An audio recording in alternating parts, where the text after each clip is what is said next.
Our next speaker, Professor J.L. Shaw. His research in the field of Indian and comparative philosophy is considered to be pioneering and is seen to promote better intercultural understanding among different communities and nations. He has presented over 180 papers at conferences in several countries, recipient of 2 Festschrifts. The one titled Contemporary Philosophy and J.L. Shaw drew tremendous appreciation by Springer. It says, as a Festschrift, this book celebrates and honors the scholarly achievements of Professor Jaysankar Lal Shaw, one of the most eminent and internationally acclaimed comparative philosophers of our times. To read another testimonial from Rutgers University, Professor Ernie Lepore, who says, there has never been anyone who has done more to focus Western philosophers on the significance of Indian analytical philosophy, in particular, philosophical logic and the philosophy of language, than Professor J. Shaw. So may I now request Professor J. Shaw to deliver his address. Thank you. How much time I got? How much? Half an hour. Half an hour. Okay.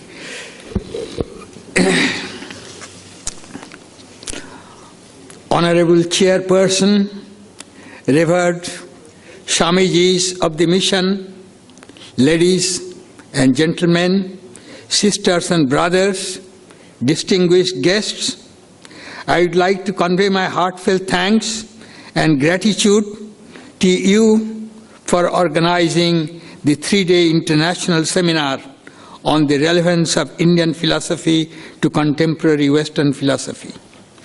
It is a unique event, not only in India or Calcutta, but also in the world, as this type of workshop or seminar has never been held in the past. I would also like to thank from the bottom of my heart the mission organizers, volunteers, speakers, participants, as well as the audience for their support and encouragement. The workshop or the seminar aims to promote the ideals of our great masters, including Ramakrishna Vivekananda. As you are aware, the aim is to have a dialogue between diverse traditions of Europe, Asia, North and South, East and West, so that each tradition derives some inspiration from the other, and they, far from being incompatible, supplement each other. Hence, it is an extremely rewarding forum and falsifies the claim that East is East and West is West, and never the twain shall meet. The seminar will present topics in metaphysics as well as topics in epistemology. I am going to point out some of the problems of epistemology, like doubt, belief, knowledge, and certain pairs of terms analogous to subject and predicate in Western philosophy, as well as knowledge of knowledge or cognition of cognition.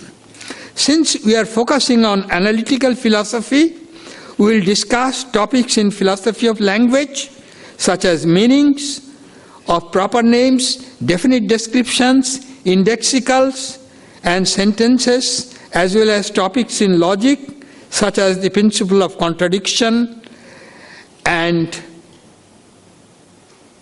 quantifiers all and negation.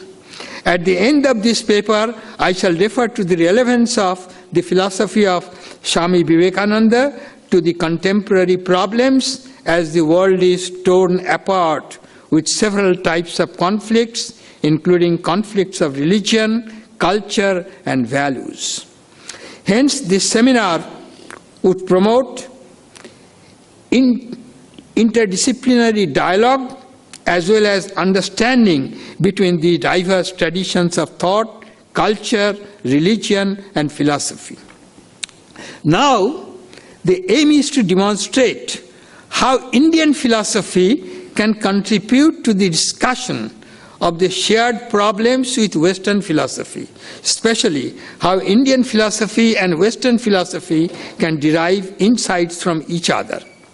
There are several ways of doing Indian philosophy.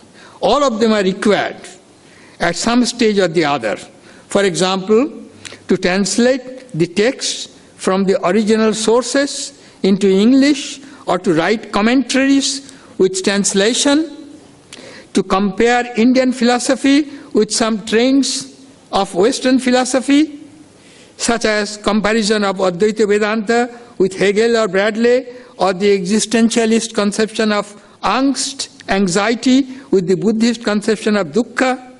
Now the Western philosophers might ask, why should we study Indian philosophy if it is not useful for solving the problems of Western philosophy? In order to answer this question, I have written this paper, which is nearly 80 or over 80 pages.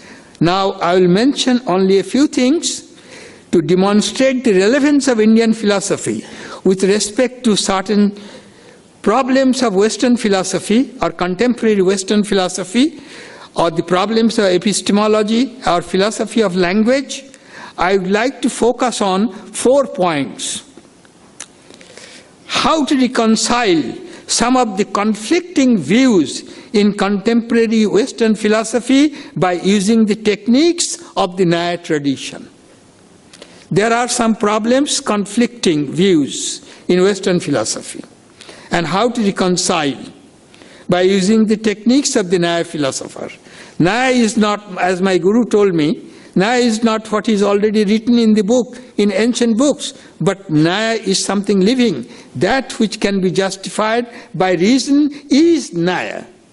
Similarly, Vedanta is not what is written long time ago. Vedanta is Nirvirodhavada. Any dispute can be solved by reinterpreting, by extending. Similarly, how to reconcile some of the conflicting views. How to suggest new or better solutions to some of the problems of contemporary philosophy. New and better. How to suggest new or better. How to suggest solutions to some age-old, unsolved problems of Western philosophy. And how to add new dimensions to Western philosophy. So there are 4 questions, and I will point out with reference to some of the problems. Because of shortage of time, I cannot spend more than half an hour perhaps, or 20 minutes, and focus on these problems.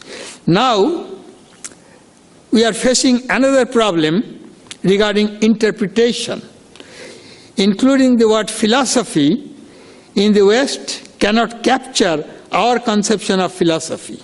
We have 3 terms. It is called Moksha Shastra, science of liberation. It is also called Anikshiki, science of all the sciences. Pradipa Sarva Shastranam. It is the lamp of all the sciences. So there is no conflict between philosophy and science, or including any science. It is the lamp of all the sciences, and it is a method for doing anything in a better way, and it is the result of all the virtues. If you want to know what virtue is, philosophy. Similarly, there is a word darshana. Darshana emphasizes our not only the apprehension of the truth, but also the realization of the truth, so that we can enlighten our life in accordance with it and practice certain things for the liberation. Similarly, the word dharma is usually translated as religion, which is totally mistaken. It cannot be translated as religion, it cannot be translated as ethics, because our conception of dharma goes far beyond ethics in Western sense. It emphasizes our duties not only towards human beings, but also towards sentient beings, towards nature at large. Moreover, it cannot be translated as religion because dharma is based on science. Scientific truths are included in dharma, and it is for all. Therefore, there is no conflict between science and dharma. Moreover, it is based on reason. You have to justify by using reason. So these are some of the terms which have been misinterpreted. Similarly, the Western model, realism, idealism, cannot capture some of the views of Indian philosophers, like the naive view on realism cannot be captured by the Western conception of realism. Now, to focus on some of these problems, I would like to begin with, this paper is divided into 4 parts. One is epistemological problems, second one is philosophy of language, problems of meaning, third one is logic. I have compared Naya logic with Aristotelian logic, with the logic, contemporary logic, with paraconsistent logic also, which is a developing logic. Moreover, the 4th chapter deals with some global problems. There I have used the ideas of Advaita Vedanta as interpreted by Swami Vivekananda. Now, regarding knowledge, in contemporary Western philosophy, knowledge has been defined as justified true belief, which is coming from Plato. So how many properties are there? Belief, truth, and justification. There is a lot of problems with respect to justification. Since Gettier in 60s raised objections against this definition of truth, pointed out that there are cases where these 3 properties are present, but nobody claims it to be knowledge.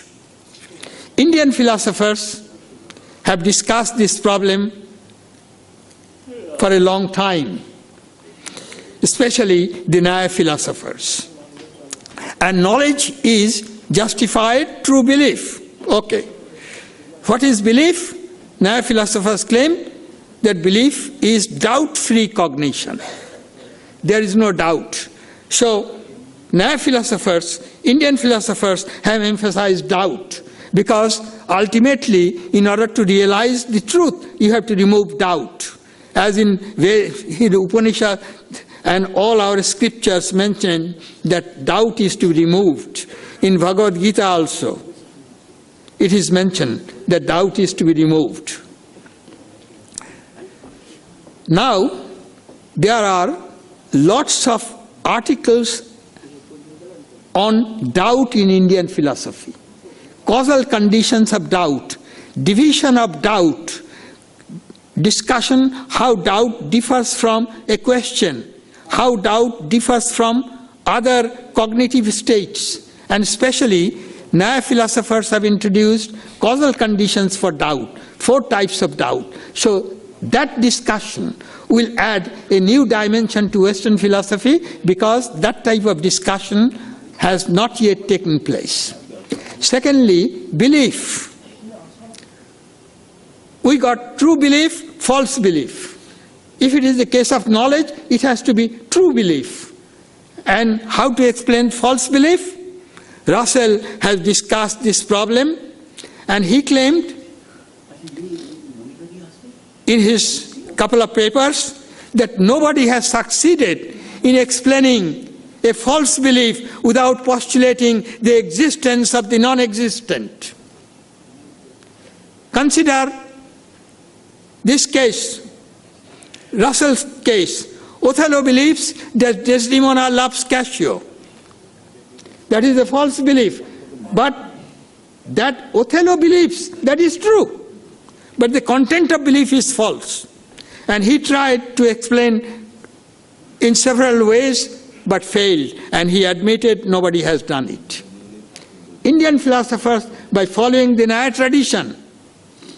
We can explain it when you say Othello believes that Desdemona loves Cassio. Othello's mental state is related to Desdemona. It is related to Cassio. But there is no love between them, so it cannot be related to that non-existent love. That is true. But it is related to love which he has experienced elsewhere in the past. For example, John loves Janet, and he had that experience in the past, so that love is projected here as qualificand and qualifier. So a relation like love has two functions. One function is it makes one as qualificand, another as qualifier, or subject or predicate, and then it makes a fact. So the love which is true elsewhere has been projected here as simply qualificand and qualifier, as subject and predicate. So it has got two functions. One function is here, another function is elsewhere. So we can explain without postulating the existence of the non-existent. That means what is called false belief is based on some true experience. So we can falsify the thesis of Russell. Third point, regarding knowledge, we got counterexamples coming from Gettier, post-Gettier, hundreds of papers, hundreds of theses, books have been written on this topic. And there is no answer to this. Nyaya philosophers have considered this problem. There are 4 causal conditions for perception, 4 causal conditions for inference, 4 causal conditions for verbal testimony. One type of causal condition will explain what counts it as perception. Another set of causal conditions would explain what counts it as true perception. Another type of causal condition called either dosha or karana vaigunya, means weakness of the causal conditions. That will explain our false perceptual condition. And fourth condition is which will give us guarantee for its truth. I am explaining one example. Consider, all of you, that Judy, a twin sister of Trudy, is crossing the street. And your sense organs are related to Judy crossing the street and to the fact. So it is true. Tomorrow, Judy's twin sister, Trudy, is crossing the street. And you claim that Judy is crossing the street. Then Goldman says, your cognition does not have the status of knowledge because you cannot discriminate, you cannot distinguish Judy from Trudy. Nyaya claims that we have mode of presentation of the object. When you perceive Judy, you have to know also some necessary property of Judy. If you would have known some unique property of Judy, which is the mode of presentation of Judy, then you could have recognized Judy and you would not have made the mistake that Judy is crossing the street when Trudy is crossing the street. Therefore, in all cases I found, with respect to inference, with respect to verbal testimony, with respect to analogy, the fourth condition will give you guarantee for its truth. So these 3 properties, what are those 3 properties? Belief, truth, justification. They are related according to Nyaya in a particular order. So what went wrong in Western philosophy? that the order is not there. Justification is guarantee for the truth of a cognition or the truth of a belief. So first you have belief, then you have truth, then you have justification. And there are 4 types of justification with respect to each type of knowledge. Now, it is like saying that there is a man, Russell's example, there is a man with the red iron mask in this room. Is it true by virtue of being a man in this room and having an iron mask there and a red object here? There are 3 entities not related properly. So what went wrong in Western philosophy is the relation between these 3 entities. Justification is not a property of belief. So all the Gettier, post-Gettier problems arose due to these facts. So we can solve all the problems of knowledge as well as the problem of belief, which remains unsolved from Plato onwards. Now, regarding understanding the meaning of a sentence and regarding subject predicate, because of time constraint, I will point out a problem coming from Frege onwards. Frege, Russell, they have claimed that subject is complete, saturated, but predicate is unsaturated. Russellian terminology is subject is complete, but predicate is incomplete. Now consider a sentence, Socrates is a man. I found regarding subject and predicate in Western philosophy 10 views. One says subject is Socrates, predicate man, a man, is a man, being a man, empty place is a man. Quine says, Harvard professor, ring numeral is a man. Oxford professor, Strauss says humanity. Cook-Wilson says that he is a man. So there is no unanimity, there is no proper concept of division of subject and predicate. And what does it mean that predicate is incomplete, unsaturated? Now philosophers have discussed this problem. They have introduced 6 pairs of terms analogous to subject predicate. One is anujogi, pratijogi. Then you have adhar adheyo. Then you have vishesha visheshana, vishesha prakara. I am very grateful to my guru, Pandit Vishwabandhu Tarkatitha, pointing out that even the elementary texts have not explained this concept properly. In Bhasha Paricheda, it is said, ja visheshana sha prakaro, but visheshana and prakaro are different. Uddesha vidheya, then pakha sadha. Now, Indian philosophers have claimed, what does it mean that predicate is unsaturated, incomplete, and subject is complete? They divide a sentence like Socrates is the man. Socrates is one term, uddesha, or you can say here, qualificant, or subject to use Western term, and predicate qualifier, man.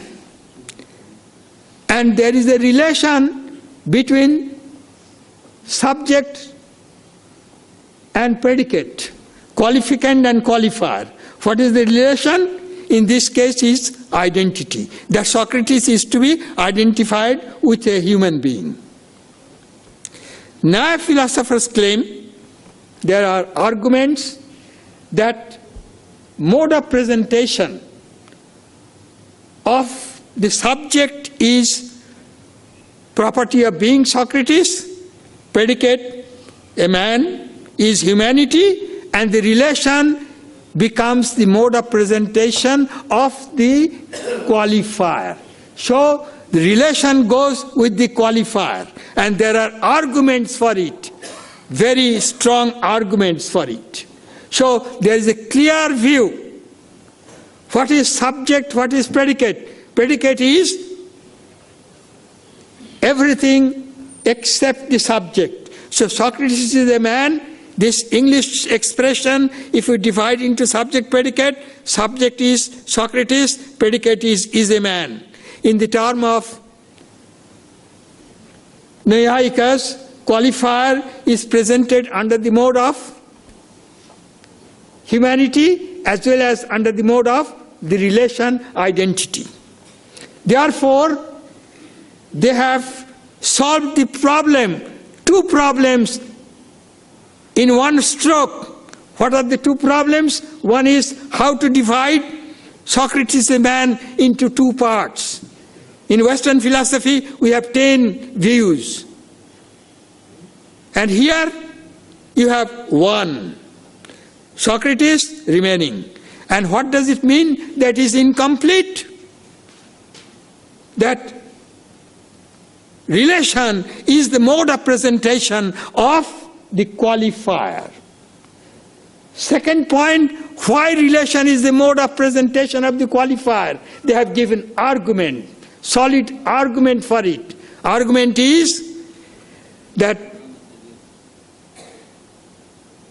if you consider a universal proposition and consider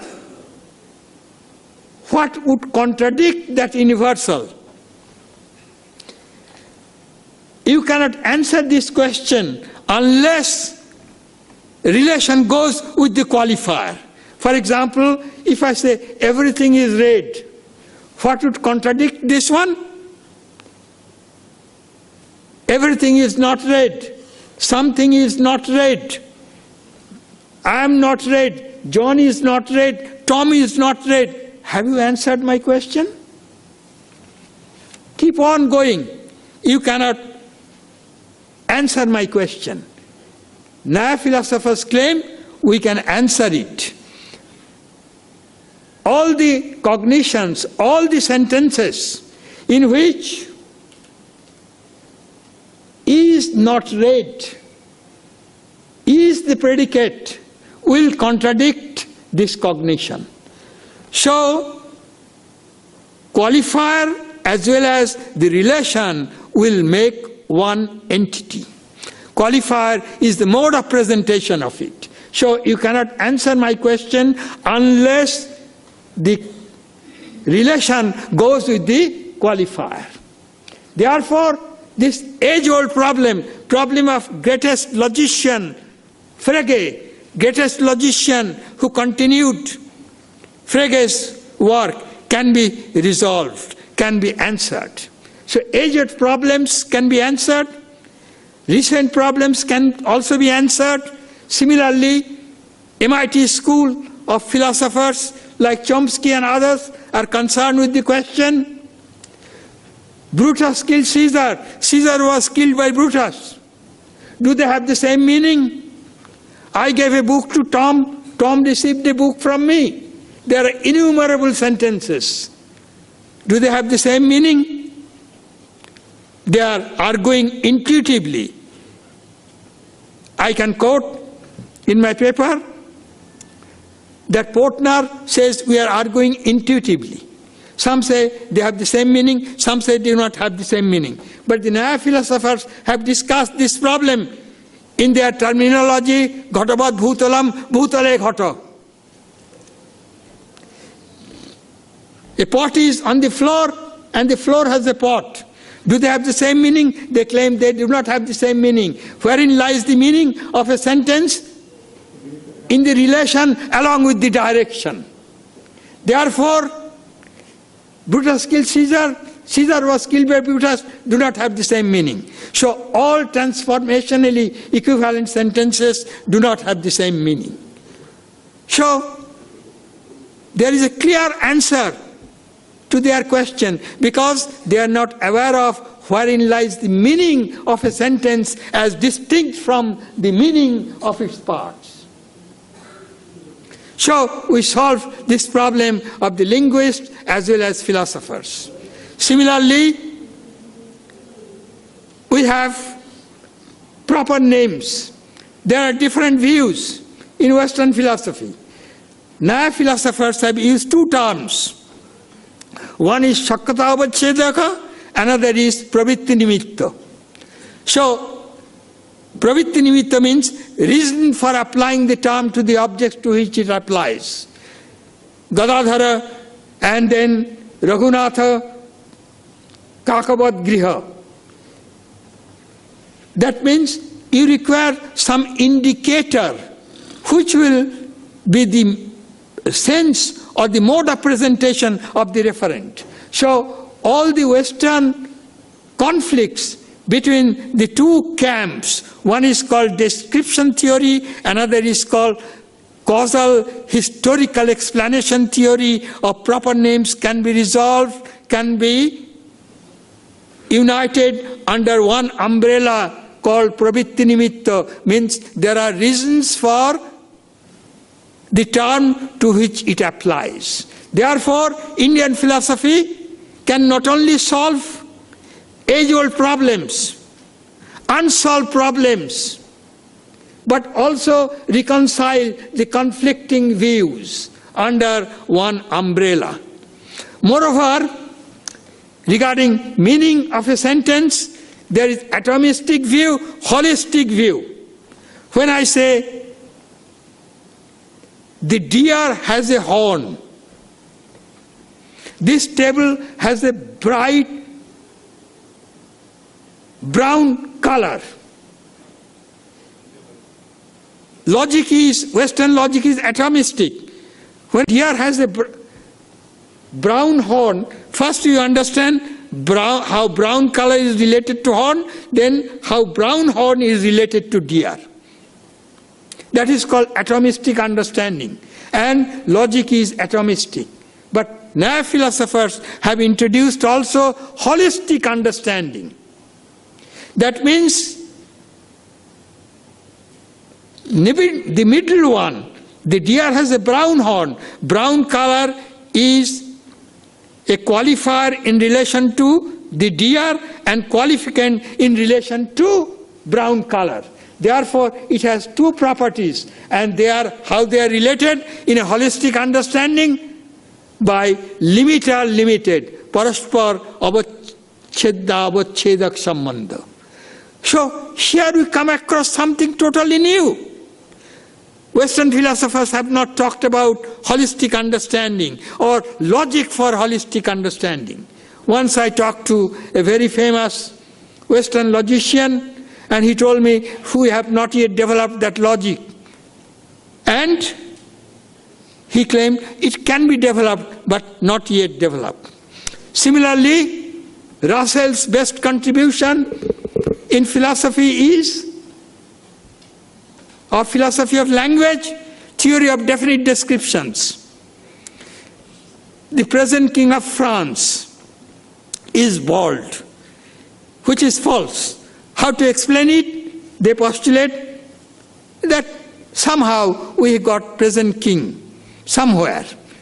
Meinong says non-existent.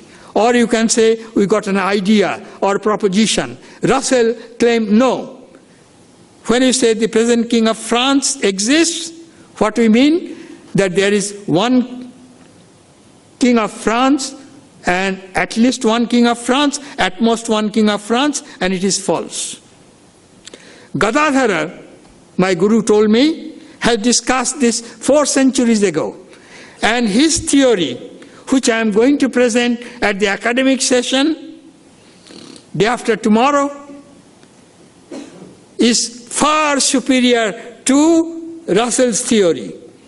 I will point out that in Russell, the definite description has no meaning in isolation.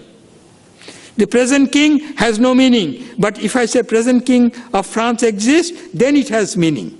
Moreover, there are many other shortcomings. So, in Gadadhara, in Naya, we come across something which is better than the best of Russell's contribution to logic and philosophy of language. So, because of time constraint, I will not continue much. I will point out a few things now regarding Swami Vivekananda's philosophy and Advaita Vedanta. Because our world is riddled with so many divisions, and our philosophy is Moksha Shastra. Moksha Shastra means how to alleviate the suffering of sentient beings, how to promote the Dharma for all. And in Swami Vivekananda and in Vedanta, we come across this view. Swami Vivekananda says, religion must be universal, not sectarian. Second point, religion should not contradict reason. Religion should be rational. And in one place he says, the Vedas, the portion of the Vedas which are rational is to be accepted. If you cannot justify by reason, then it is not part of our dharma. Then Swamiji always used to say, Hindu faith is yours as much as mine. Moreover, God of Swamiji is not external. And he emphasizes, every man and woman is a palpable, blissful, living God. He wanted to eliminate supernatural being from ethics and religion. Ethics and religion, what we call dharma, can be justified on rational grounds, on scientific grounds. His view was here and now, we have to achieve it. How? He claims we have to remove all types of superstition. Family superstition, racial superstition, country superstition, and so on. We require proper education. And we require love. Love for yourself means love for all. Love for animals. Love for everything. For you all are one.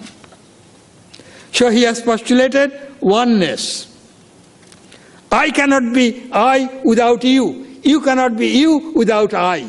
His famous utterance, and due to time constraint, I have compared that he is alluded to neutral monism, matter and mind. They are connected in the third. Now, you will ask the question, how can we achieve this goal? First, we have to remove poverty. Secondly, we have to introduce proper education. And he says, our young men must be strong. How do we make strong? When there is a wide gap between the haves and the have-nots. I got here some statistics. Some countries have 100 times per capita income than developing countries. Consumption of electricity in some countries is 100 times. If you have considered the ratio between land and human beings, in Australasia, it is 40 times higher than 40 times, 40 to 1. So how do you achieve it? When billions of people do not have access to sanitation, do not have access to water, shelter, half of the world do not have access to all the scientific things. How to achieve in this world? Here also, I would like to refer to my Guru's thought that Vedanta can answer this question, Nirvirodhavada. How? We can accommodate all the views. We claim, Vedantins claim, Advaita Vedantins, what is Brahman? Khalu idam Brahma. Everything is Brahman. Marxist, materialist will say, how can matter be a Brahman? Moreover, logical positivist, school of logical positivist, they claim talk about God, talk about Brahman has no meaning. I claim, following my Guru, they are our brothers. We can assign a meaning. What meaning? When Advaita Vedanta says everything is Brahman, what does it mean? I am related to everything, so my welfare depends on others. So I got equal duty towards you.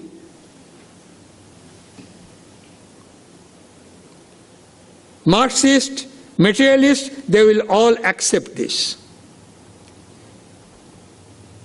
If there is disaster in the nature, then we are all affected. So our duty is to look after nature as well as everything else, all the sentient beings.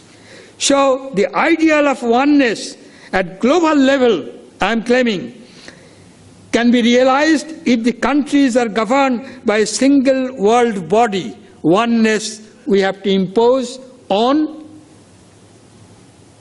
the world. Advaita Vedanta means oneness. Where oneness? Not division of countries into nations, but there will be one body. So, this would remove the root cause of poverty of the teeming billions, the root cause of terrorism, the root cause of conflict or war between nations at global level. It would also resolve some of the problems due to global warming, as there will be common projects and rules for the reduction of carbon dioxide emission. This oneness would promote some basic core values such as non-violence, love. Nobody is allowed to teach hatred. Teach how to realize them in this life here and now. And this would pave the way for global freedom, peace and harmony. Hence, it is our duty to make the rich nations feel for the developing nations and to make the rich nations realize that their occupation of disproportionately large areas of land or resources is unfair, unjust, unreasonable. We got death, destitutes, war, because some nations are greedy. They deprive us, occupy the land and kill the natives and claim it to be your property. What sort of injustice we have in this world? That is the root cause of terrorism, root cause of famine, root cause of war, and root cause of teaching hatred.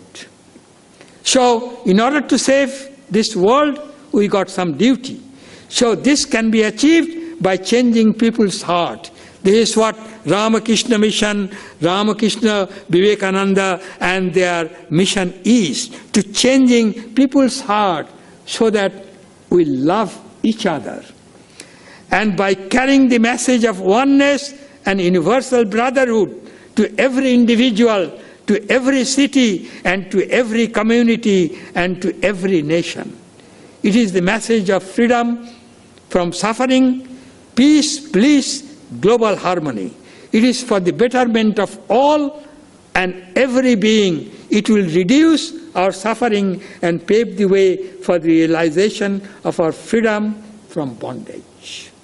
With this note, I would like to conclude and thank you so much for coming to this session. I adore you. In the language of Vivekananda, I would say you are the gods and goddesses of this temple. And Swamiji's, our civilization, is surviving because of the sacrifices of Swamiji's. They are true disciples of Ramakrishna and Vivekananda. So this will make the world better, and not only so, Indian philosophy can be integrated with Western philosophy, as we can solve unsolved problems, we can suggest better solutions, and we can reconcile some of the conflict, and a lot of views in Indian philosophy can add a new dimension to Western philosophy. Thank you so much.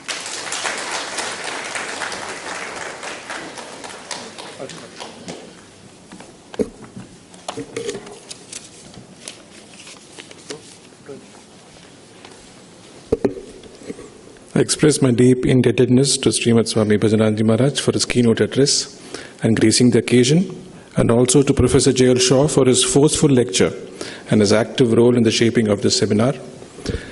I convey my humble pranams to all the monks and namaskars to the brahmacharis gathered here. I wish to thank Professor Anand Vaidya for closely coordinating with us, and also Professor Amit Chaturvedi from Hong Kong University. I'm thankful to Professor Arindam Chakrabarti for accepting an invitation at short notice, and to all of the participating professors too. I'm also indebted to the staff of the Indological Department and other departments who have helped us. I also wish to convey my best wishes to the students. All these would not have been possible if not for the support and encouragement given by revered Srimad Swami Supernanji Maharaj, to whom I am deeply indebted. I also wish to thank everyone else present here. Thank you all once again.